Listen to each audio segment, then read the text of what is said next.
Queridos irmãos e irmãs em Cristo Jesus, que a graça e a paz de Deus, o nosso Pai e do Senhor Jesus Cristo esteja com vocês. Amém.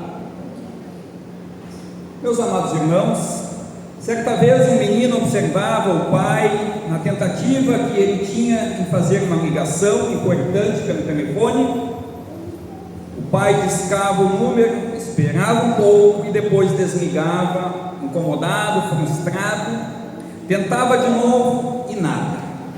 O número estava certo, tudo aparentemente correto, até que o menino curioso perguntou: pai, por que o Senhor está tentando tanto, se não está funcionando?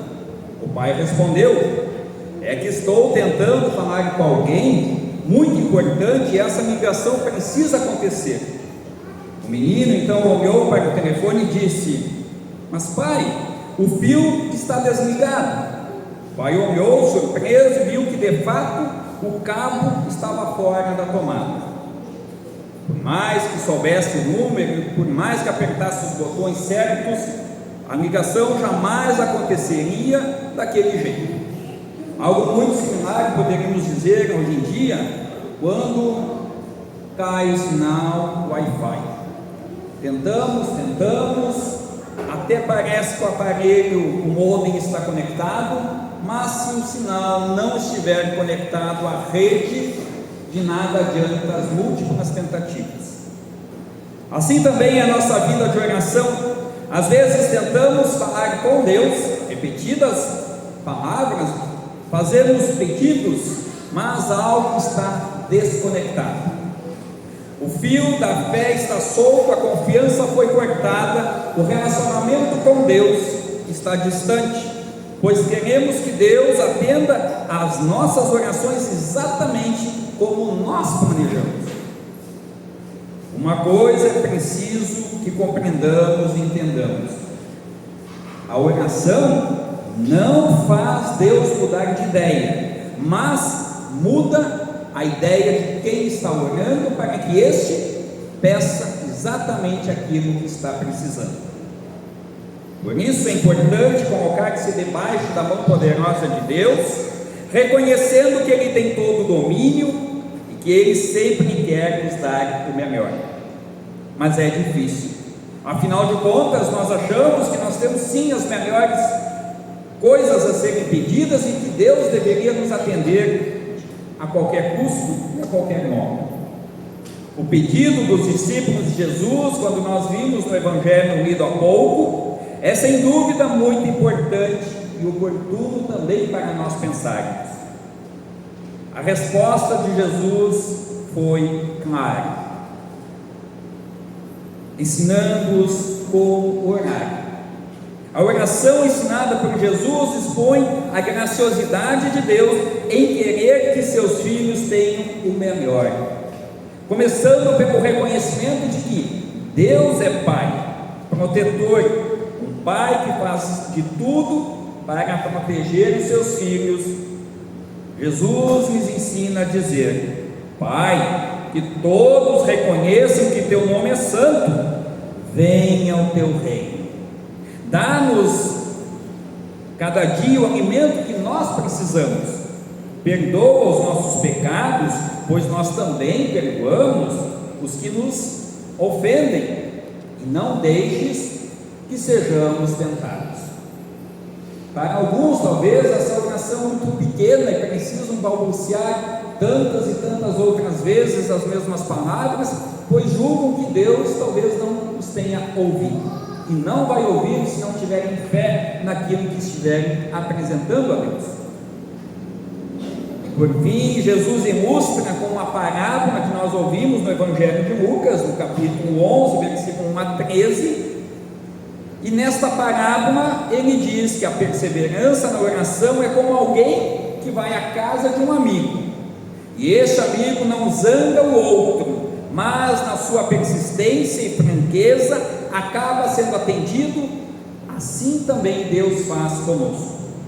A perseverança na oração e no falar irá clarear a nossa mente e instigará a pedir-nos o que realmente nós precisamos. Na oração e persistência, somos conduzidos a um estado espiritual à disposição da ação divina em nosso favor. Vejamos como Abraão intercedeu por Sodoma e Gomorra, viu na sua oração a infinita compaixão de Deus. Também Moisés, quando na beira do Mar Vermelho, quando ele então tira o povo de Israel do Egito, da escravidão, e leva para a terra prometida, se depara com o mar e, por sua vez, perseguindo o povo, estava o poderoso exército de Faraó, e ele não tem outra solução a não ser dizer: Senhor, e agora como nós vamos fazer? E o interessante, na frente daquele mar, qual foi a resposta que Deus deu para Moisés? Marche, ande. Por sua vez, Paulo, quando depois de ter ficado maravilhado com as coisas que viu no alto céus, como ele mesmo diz em 2 Coríntios, recebeu um espinho na carne, como resposta, quando pediu para que fosse curado, apenas ouviu do próprio Deus: a minha graça é tudo que você precisa, pois o meu poder é mais forte quando você está fraco. Tantos outros personagens, tantos bíblicos, como no decorrer da história humana, quantas vezes nós também oramos e fomos atendidos. Creio piamente que todos nós, em momentos distintos, pedimos e tivemos a certeza que fomos atendidos. Ficamos maravilhados, embebidos da graça, por termos sido atendidos e ouvidos pelo próprio Deus. Do mesmo modo, quando não somos atendidos, também ficamos até mesmo espantados com algo do tipo que nos leva a questionar: por qual motivo Deus não me atendeu? A resposta é: Deus atendeu, nós que não prestamos atenção no seu agir. E quando não fomos atendidos, deveríamos nos perguntar: será que pedi confiando? Será que a minha oração foi uma oração de esperança plena, como se nada mais pudesse ser feito da minha parte e agora somente na graça de Deus? Ou eu pedi como olhando de lado, dizendo assim: ó Deus, faça aí, mas eu vou fazer desse jeito? Quantos de nós já não oramos com essas pretensões? Quando não fomos atendidos, meus irmãos, é preciso que a gente reveja também os nossos pedidos, se eles realmente estavam de acordo com aquilo que Deus quer para nós. Ou talvez eu tenha sido na minha oração como um menino que precisa fazer uma prova, pede a Deus que abençoe para que ele tire uma boa nota na prova de matemática, mas em vez de estudar, passou a semana toda jogando no videogame. Ou ainda, um outro exemplo pertinente, talvez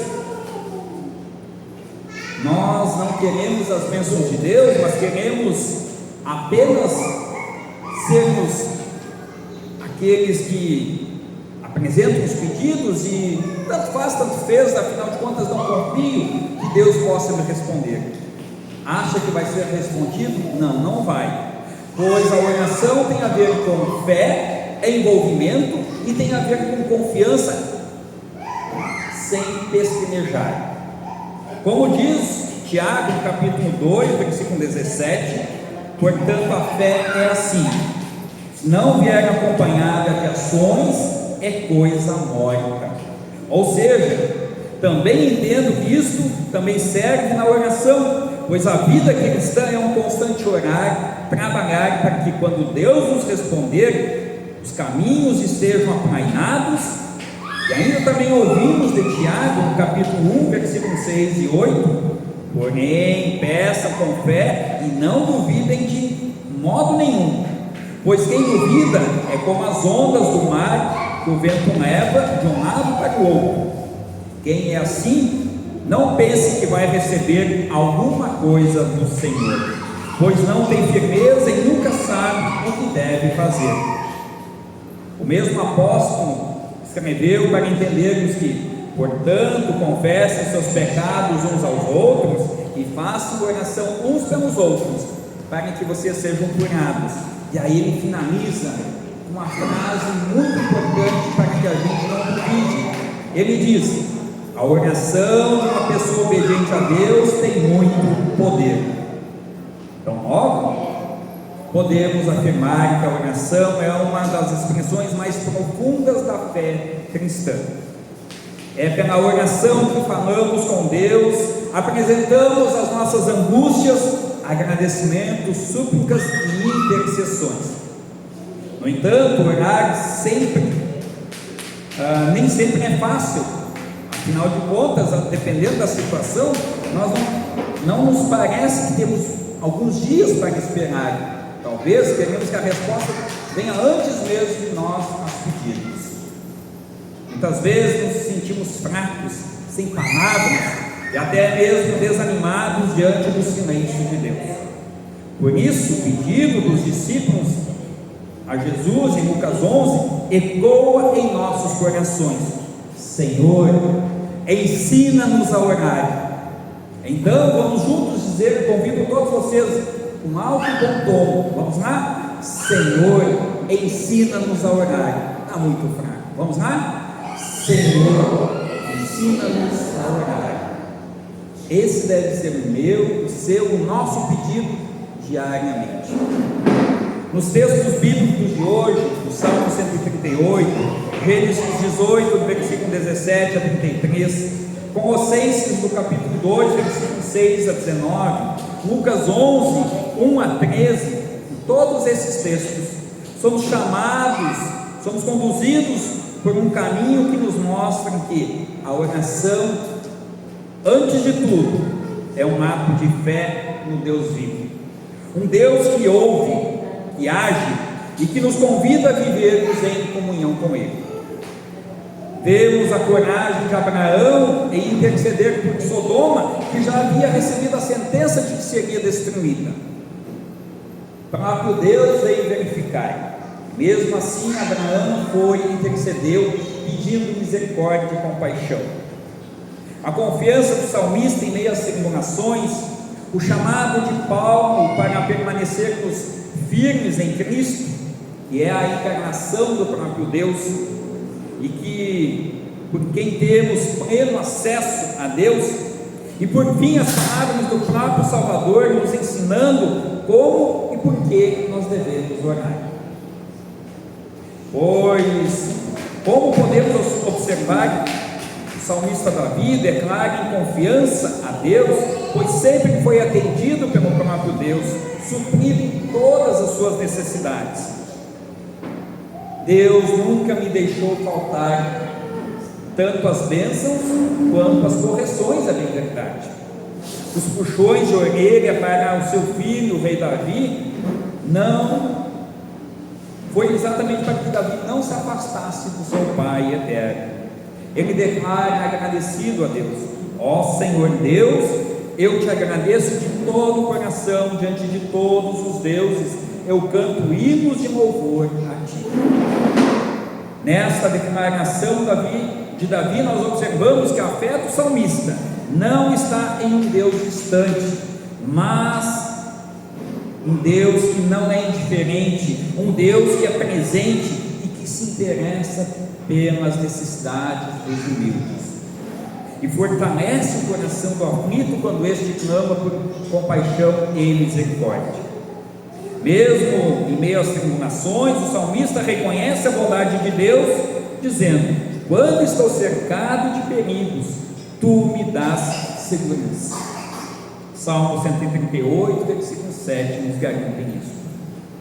Também é preciso que reconheçamos que somos tomados por angústias e preocupações. Quem de nós não as tem? Eu tenho certeza que todos nós esta semana nos sentimos fraquejar, sem o chão debaixo dos nossos pés, frente às preocupações que nós tivemos.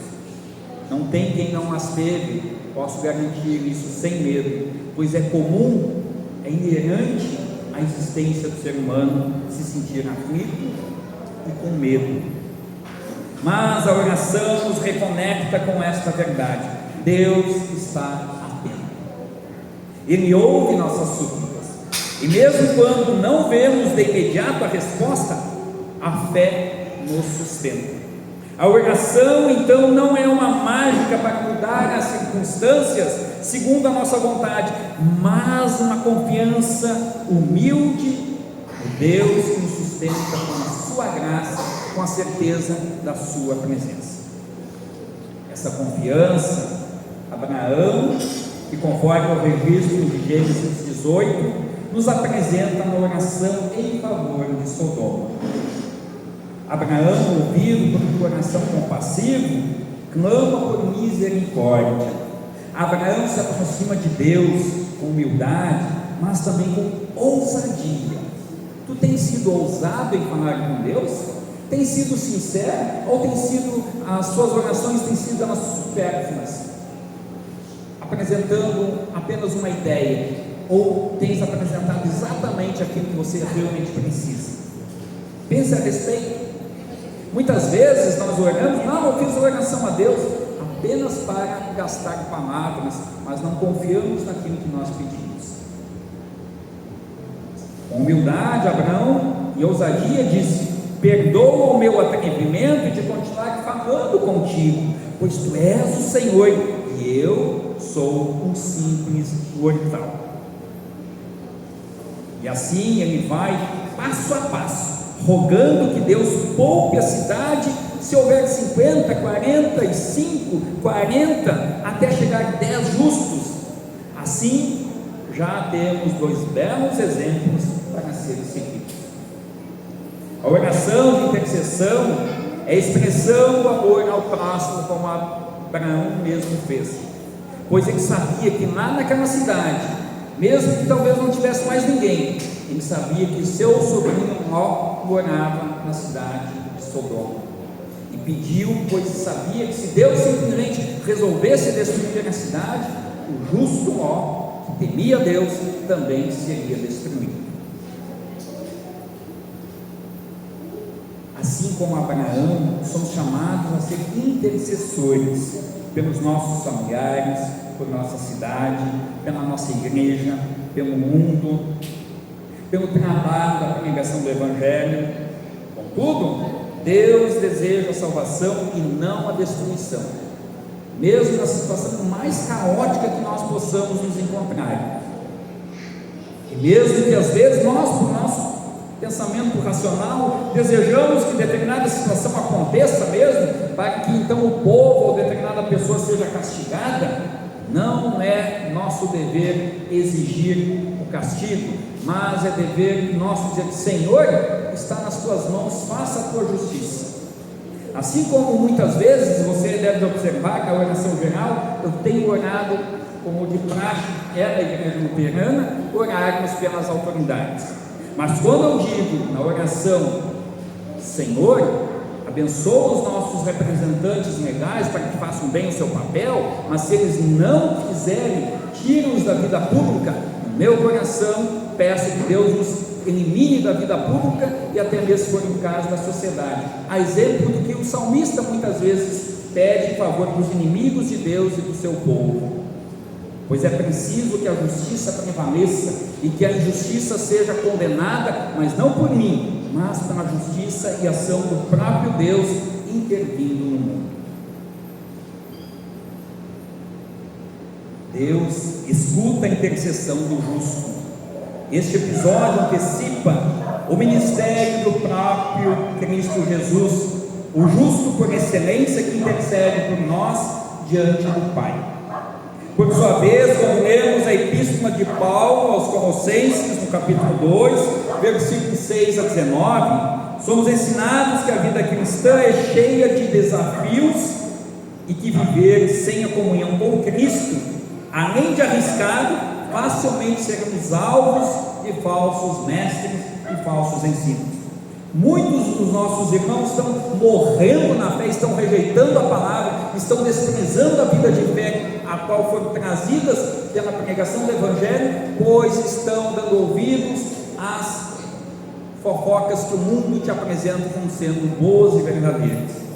Para com isso, abandona o mundo e volta para Cristo, chorando, se lamentando, rasgando seu coração e derramando aos pés do Senhor toda uma confissão sincera de arrependimento.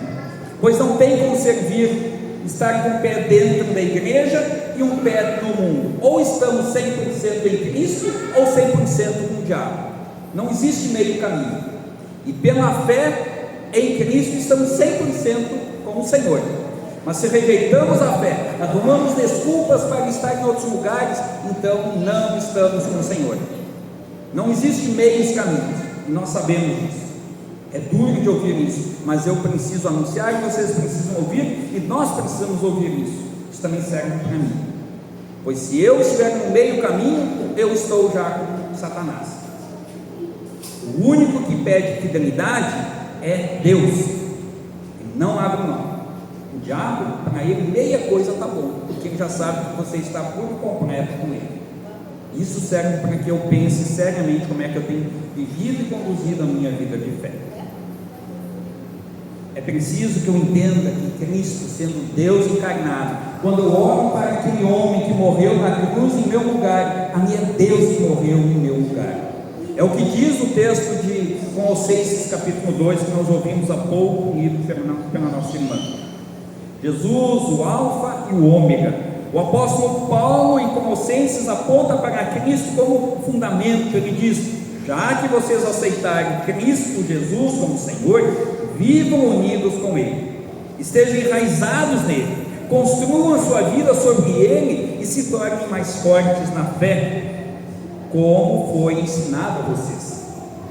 E deem sempre graças a Deus, tenham cuidado para que ninguém os torne escravo por meio de argumentos sem valor que vêm da sabedoria humana. Neste sentido, cabe lembrar que a oração cristã só é possível porque estamos enraizados em Cristo Jesus, que veio em nosso coração pelo santo batismo e se fez morada em nós. Ele é o mediador, é nele que temos acesso livre ao Pai.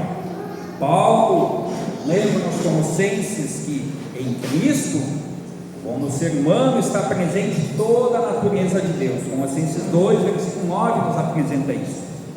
E que por meio de sua cruz, Ele nos deu vida, perdoou nossos pecados e livrou da prisão eterna e nos livrou dos poderes das trevas. A oração, portanto, não é um esforço humano para alcançar o céu, grave isso, mas um dom da graça de Deus em Cristo, que nos abre o caminho até a presença de Deus, para vivermos em plena comunhão com o Senhor. Contudo, podemos afirmar que a oração fortalece a fé, aprofunda a comunhão com Deus e nos ensina a depender 100% dele.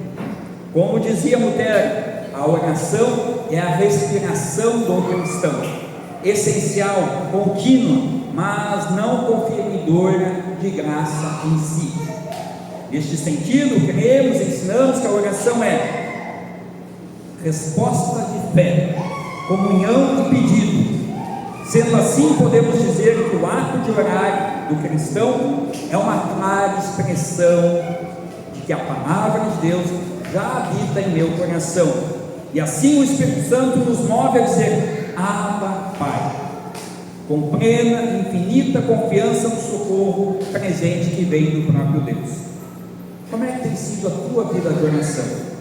Quantas orações você faz por semana, por dia, por mês? Eu falo isso, mas é interessante que muitas vezes o dia vai indo, os afazeres são tantos, que nós nos esquecemos de orar e de agradecer.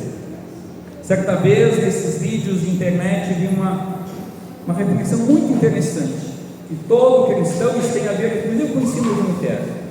Toda pessoa deveria acordar e a primeira coisa, antes de até mesmo levantar e botar seus pés no chão, juntar as mãos e dizer: Senhor, grato sou pelo que eu já tive esta noite com descanso. Te peço que esteja na minha frente, na minha retaguarda e dos meus lados, para que eu tenha um bom dia.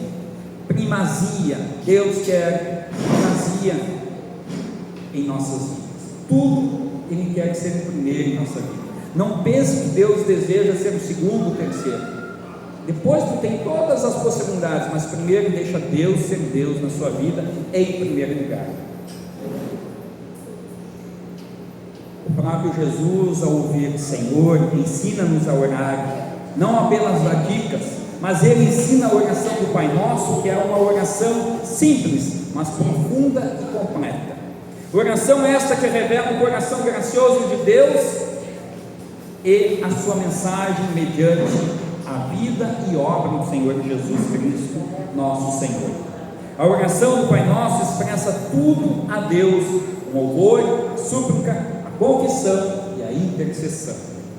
Jesus ensina que ao orar nós devemos ser persistentes, confiantes, pois pela fé que Deus tem como nos atender e confiantes de que somente Deus pode nos atender. Também Ele não irá nos enviar embora sem resposta. Olha o exemplo de Abraão que nós ouvimos na leitura do Antigo Testamento em Gênesis 18. Sempre de novo que foi questionado por Abraão, Deus respondeu. E talvez se Abraão tivesse dito: Senhor, e se tiver só uma pessoa?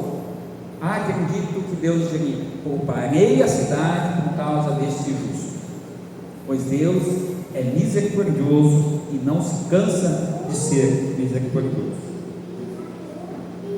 Por isso Jesus contou também uma parábola sobre a persistência na oração e conclui: peçam e vocês receberão, procurem e vocês acharão, batam e a porta será aberta para vocês, porque todos aqueles que pedem recebem, aqueles que procuram acham, e a porta será aberta para quem bate. Por isso, queridos irmãos, a oração é o respirar da alma, nos oxigena, nos deixa com a consciência leve e nos dá entendimento das coisas. Pela oração temos comunhão com Deus, e o Espírito Santo nos alerta dos perigos que já estão à nossa volta, tentando nos sufocar e nos afastar do próprio Deus. Ela não precisa ser de palavras rebuscadas, nem de posturas específicas, precisa de fé. Fé no Deus que nos criou, que nos salvou por meio de Cristo, que derramou sobre nós o Espírito Santo. Então, quando você estiver aflito, ore. Quando estiver alegre, ore. Quando não souber o que dizer, simplesmente diga: Pai Nosso. Pois o Espírito Santo intercede por nós com gemidos inexprimíveis, ou seja, ele percebe a necessidade do coração do pecador e vai e diz: Senhor, atenda esse pecador, pois ele está clamando, ele precisa da tua ajuda e da tua compaixão. Mas não pense você em receber alguma coisa se você não confiar. Quando eu tenho a oportunidade de orar com alguém, eu sempre digo: oramos e agora fica quieto. Apenas aguarde e confie que Deus vai te responder, pois tem a ver com aquilo que Tiago disse: quem pede sem saber o que quer, não espere ser atendido, se não confiar na resposta de Deus. Por isso, meus irmãos, o nosso Deus é um Pai que nos ouve, porque estamos unidos com o seu Filho mediante a sua palavra. Que o nosso pedido seja constante: Senhor, ensina-nos a orar, e Ele, por sua graça, continuará a nos ensinar. Amém.